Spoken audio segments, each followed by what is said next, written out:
Voar a bordo de um foguete é quase um sonho, mas de um avião, absolutamente comum.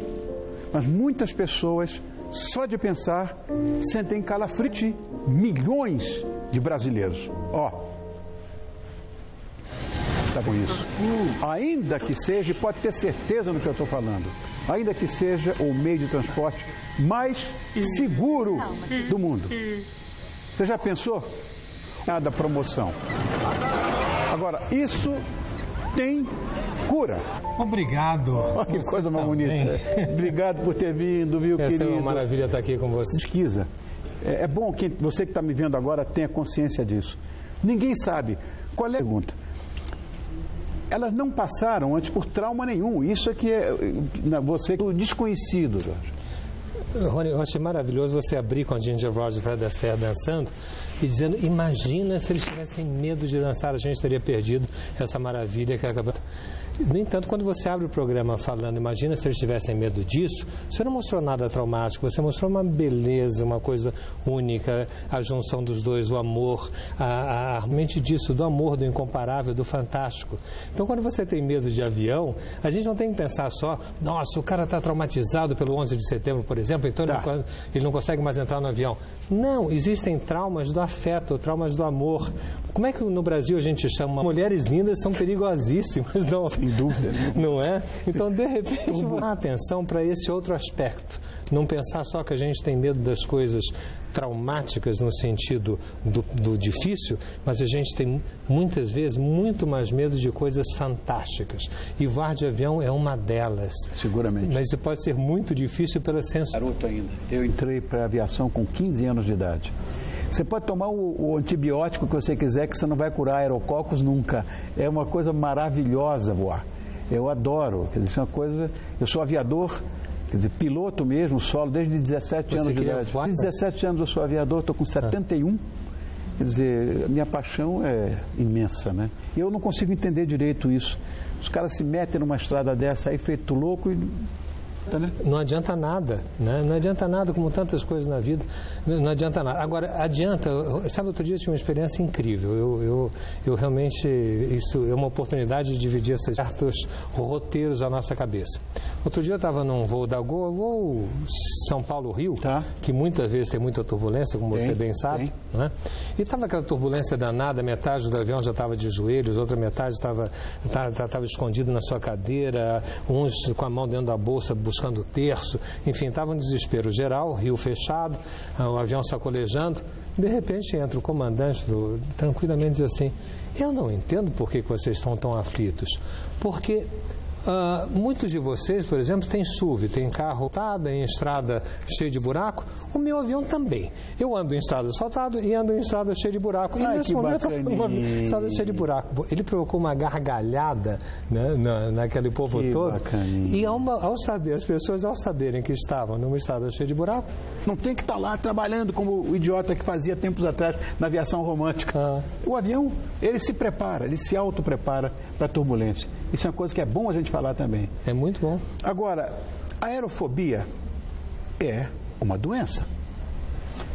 Uma situação específica para você diagnosticar, que é um pânico isso, né? O diagnóstico, como esses sintomas, eles são progressivos. Quer dizer, uma certa tensão de entrada. Então, as pessoas, embora possam adorar o avião, elas têm uma tensão para entrar no avião, todo mundo. Isso é normal, quer dizer, muito elevado, que você começa a ter vertigem, começa a ter vontade de vomitar, começa a suar, começa a ter preocupação que alguma coisa vai ocorrer que você não vai poder sair. Bom, nesse momento você já está com reações patológicas ao medo de voar.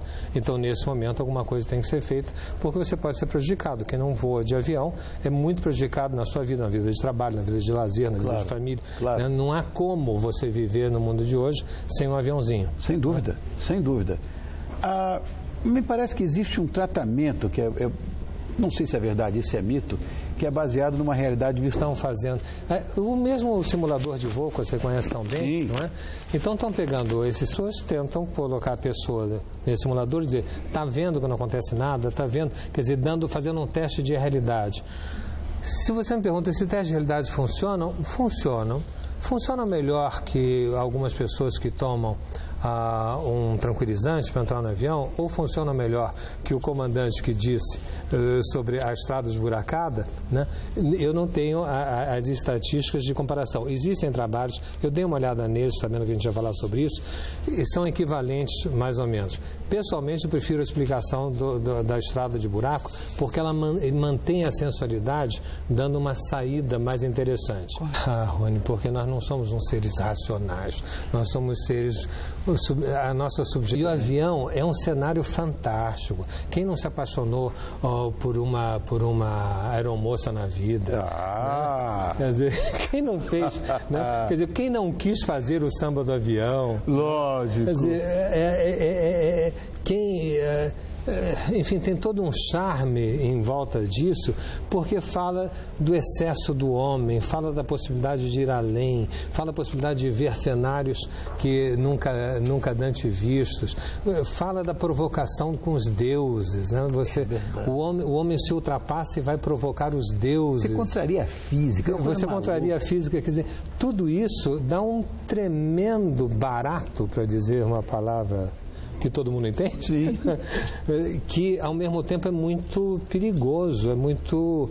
Então, vamos dizer, você pode racionalizar? Pode. Então, só você vai perder o medo, mas vai perder também toda essa emoção, todo o glamour.